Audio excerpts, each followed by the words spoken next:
Now let's turn for the NDP perspective to Jagmeet Singh, the leader of the New Democratic Party. Hi, Mr. Singh. Good to have you here in studio. Yeah, I appreciate it. I want to start off with a question from a viewer. This one comes from Janet. Let's play it. Hi, my name is Janet Dadato from Toronto. My question is, do you think high interest rates will reduce the cost of living? So this is a question I think on a lot of Canadians' minds as they're faced with higher prices. Now their mortgage is getting more expensive. I think this is a really serious concern that a lot of Canadians have because it's not going to bring down the cost of living. In fact, increasing interest rates are going to make the immediate short-term pain even harder.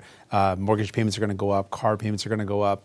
And this is why we've been saying that the traditional response to inflation has always been to increase interest rates.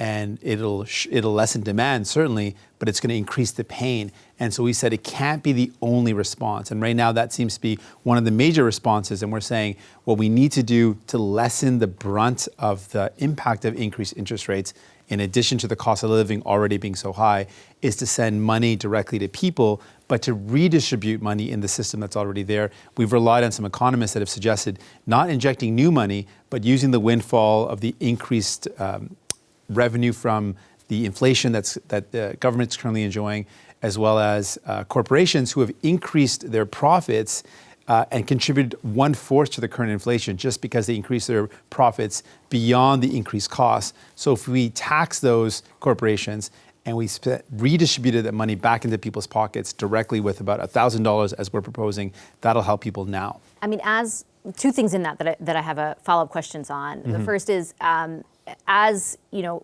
corporate profits go up, there is more corporate income tax that comes into federal coffers.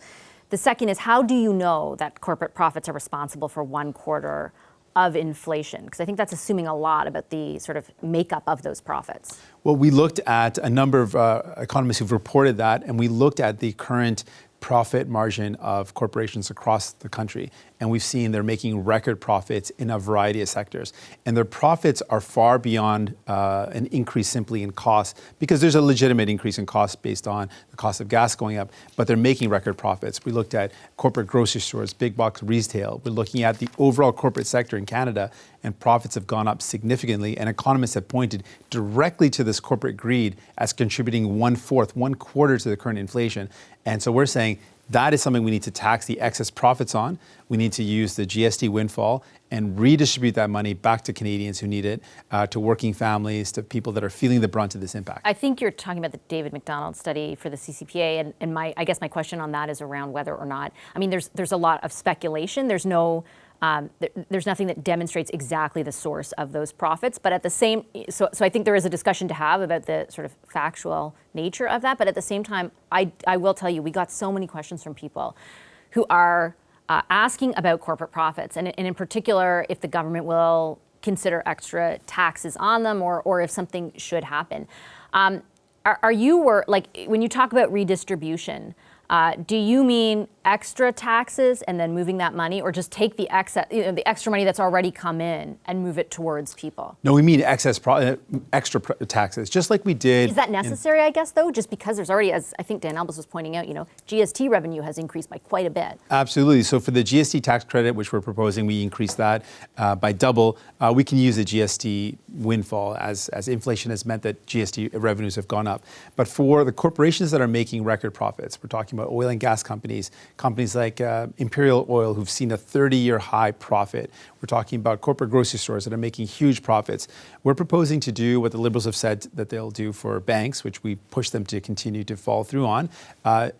Above $1 billion profits, an additional 15% tax in the short term to address the fact that these companies are making huge windfalls, massive profits, and people are struggling, as a way to redistribute some of that money in the system to people who need it, to working families, to families that are right now feeling the squeeze of the inflation. I'm going to ask you a question that we also got from a lot of viewers that I feel like you get a lot of the time, and so you're probably sick of it, but I'll try to ask it in a different way.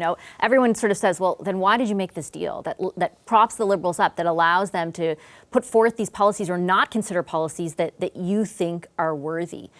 there was inflation. It wasn't at this level, but there was inflation when that arrangement was negotiated. Are there moments in time right now where you're kind of like banging the drum saying, hey, this is some obvious stuff you could be doing to help people who are really, really hurting, where you think, you know, I could have got more, I should have got more? Well, at the time, what we achieved was probably the biggest expansion of our national healthcare system in a generation with the dental care plan, to expand also a $500 top-up to families that receive the Canadian housing benefit. That's 1 million families that'll receive $500 extra this year alone. So national dental care and a $500 top-up for our Canadians who need help with their rent was very meaningful at the time. But I acknowledge that at the time when we negotiated this deal, there were some early signs of cost of living going up, but it wasn't as bad as it is right now. And now, looking at the severity of what we're going through, we're calling for more. Our agreement gives us a floor, not a ceiling, a floor of what we've agreed to deliver our support in exchange for real help for Canadians. But there's a lot more that needs to be done. And I raised that directly with the Prime Minister when we had our follow-up call based on the agreement. Was that recently? That was recently, just a day ago. And so we spoke about that, and I said, given the new circumstances we're in, given the intensity of inflation, given the intensity of cost of living going up, and Canadians reporting 1 in 4 that are going hungry, 1 in 4 that are saying they will not be able to afford their home, that's serious if inflation continues to rise. So we need to help people now. And we've proposed a real clear plan to do that, giving families as much as $1,000. They just haven't shown any public reception to that. Like, is there something different happening in your conversation? Do you think the federal government will actually implement anything that you're proposing? Well, I think the federal government needs to. I think. But are they? Like, are they showing? And I'm asking genuinely because I think Canadians watching, you know, feel like you exchanged your support for something, and they're not necessarily seeing the benefits of it. Yes, they'll get dental care. Yes, they might get that stipend for rent, but beyond that, what can you really tell them? We can continue to push this government to do more, and we know that our support on helping pass bills is not something that they can take for granted if they're not going to deliver the help that Canadians need, and if they're not going to follow through on the commitments they've made to us. So first off, we want to see them follow through on what they promised to deliver, but we also know that Canadians need more help now.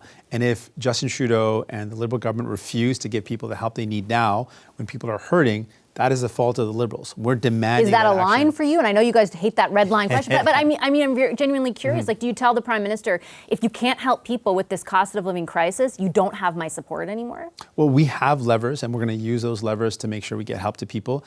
We've laid out what we want to see happen, and now the ball's in the Liberals government's court. We've laid out clear plans that we would suggest that the government take right now to send money to people the way we did in the past. The GST tax credit is a tool that works. It'll get money to people. We want to get up to $1,000 to people right now. We know that working families need that help. That's direct money in their pockets. It's not a tax cut that might help those who have a larger vehicle or who have more money, who drive more often. This is to help families that need help, that working families that need help will directly get compensation. And it'll redistribute money in the system, so it's not going to add to inflation.